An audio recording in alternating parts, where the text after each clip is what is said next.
This is Keith Berkelheimer from Mad River Valley TV, and today I am fortunate to have an opportunity to chat with Doug Lewis, who among other things is a two-time Olympian, an NBC Sports Alpine skiing analyst, and in the summer, a director of a sports conditioning camp right here in Vermont's Mad River Valley.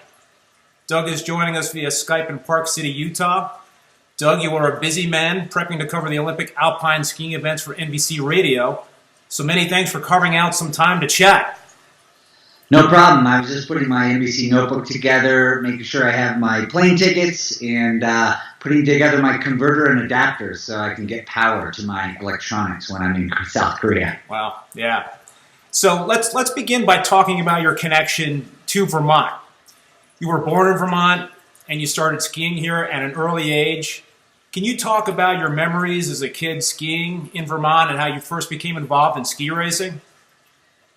Well, it's funny. People have memories of their houses or people growing up. My memories of growing up in Vermont are on the slopes of the Middlebury College Snow Bowl. That's what we did as a family. My mom was a ski instructor. My two brothers and sister, we skied from 8 a.m. to 4 p.m. as much as we could. So I was very, very lucky. And yeah, I am a woodchuck, born and raised in Vermont.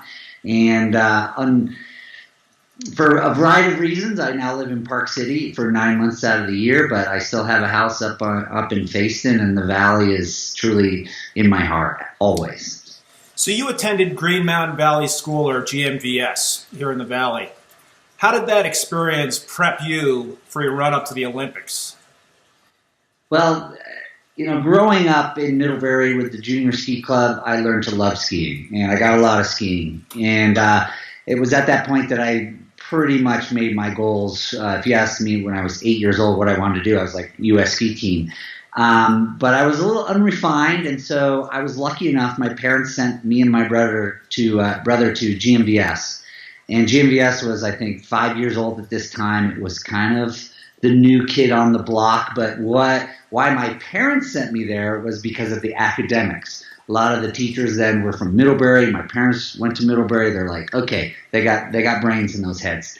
And I wanted to go to GMVS because it was the place I needed to go to learn how to ski and pursue my goals. So it really lucked out for me. And GMVS turned this excitable guy with a lot of hair, believe it or not, into a World Cup skier. By the time I graduated GMVS, I had run 2 World Cups. I was on the U.S. ski team and on my way. So I was super lucky. Wow. So talk about your association today with GMVS. Yeah, it's like I never left. It's pretty sad, or it's pretty cool.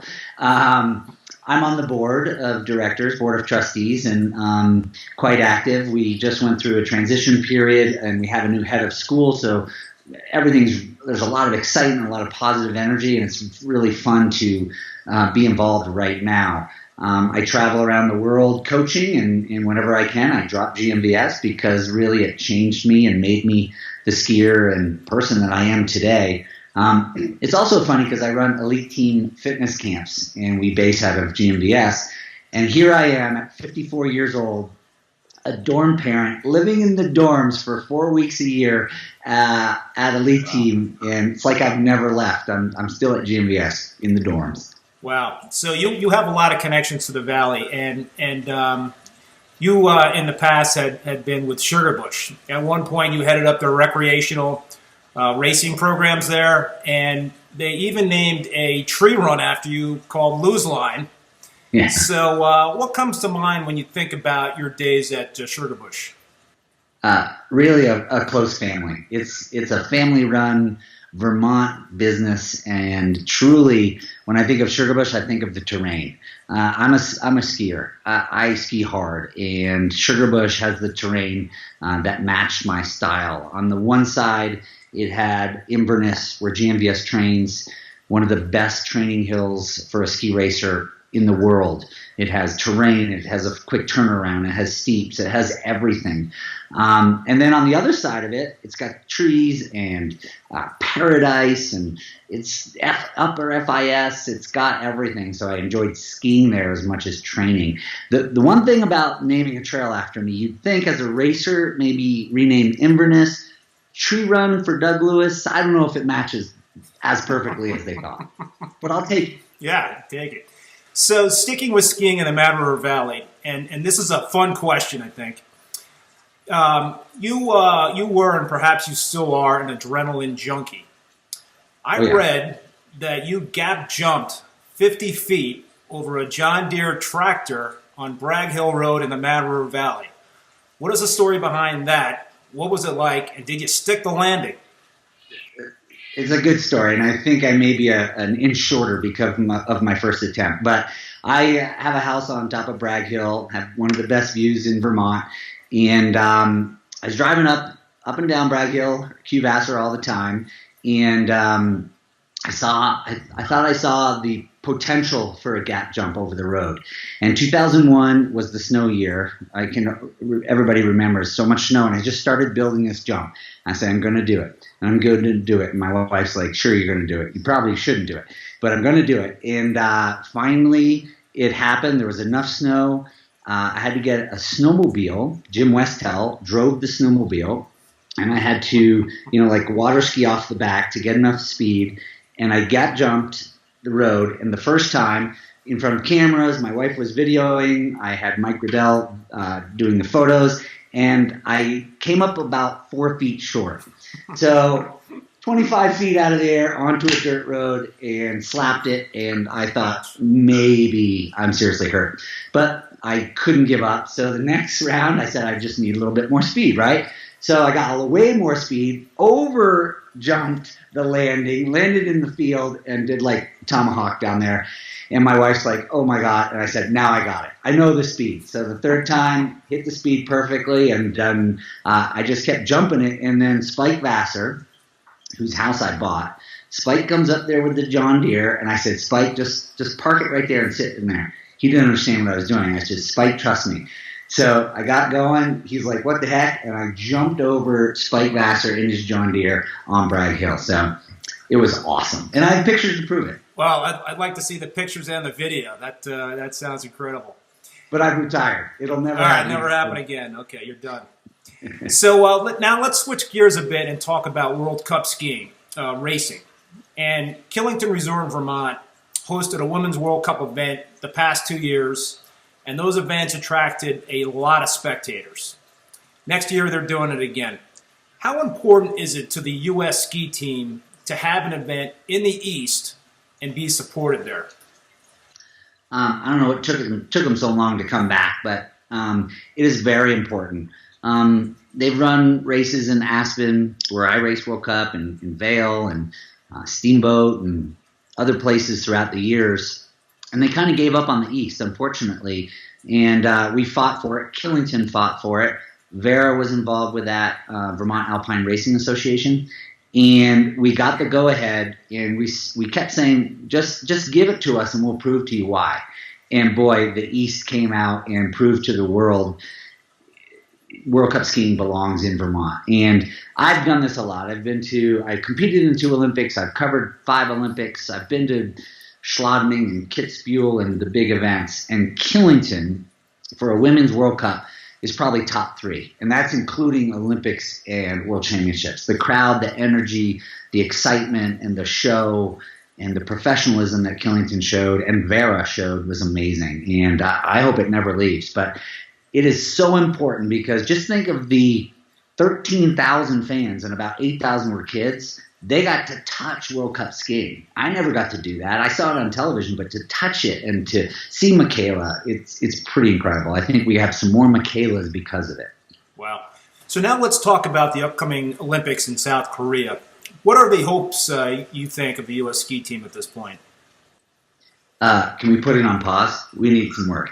The bit scary. If you want to talk the good side, we've got Michaela Schifrin.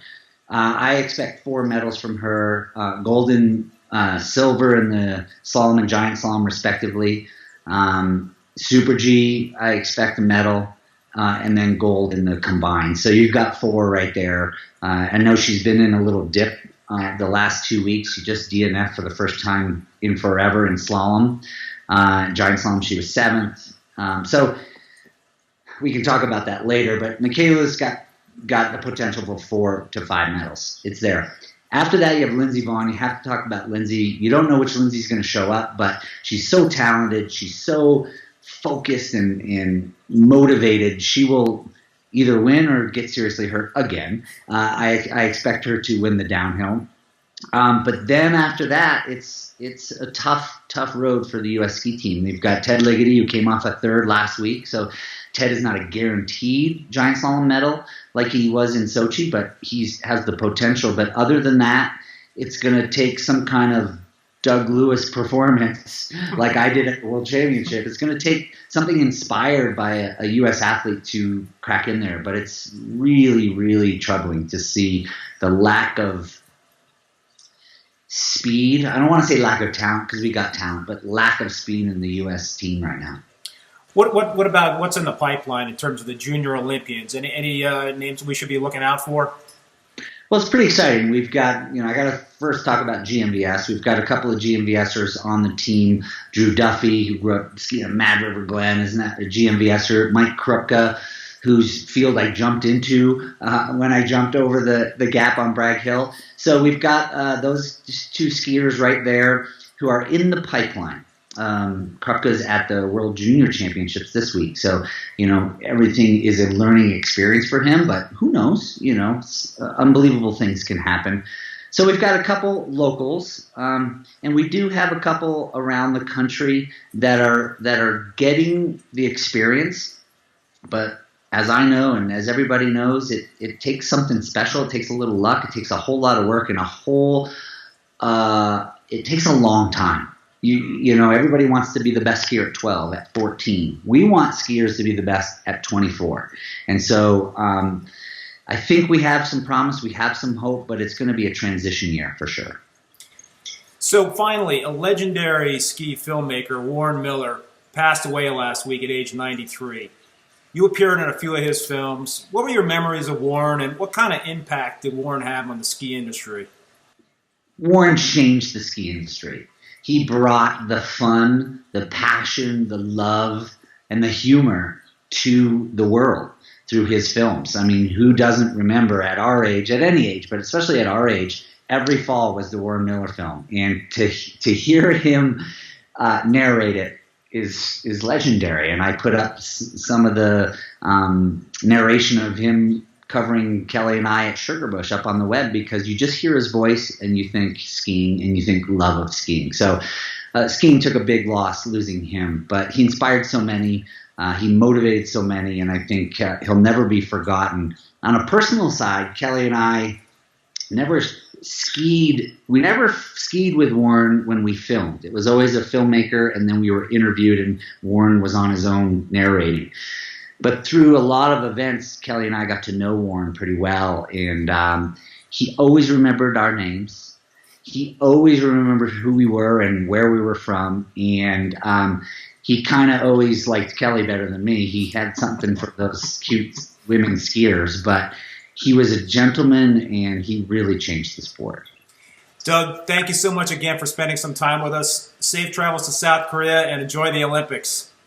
Good. I hope everybody watches and enjoys. It's going to be a special time. The Olympics, being an Olympian, I have goosebumps. It's just a time that's pretty special because you have these people, no politics, no this, no that, against each other for gold.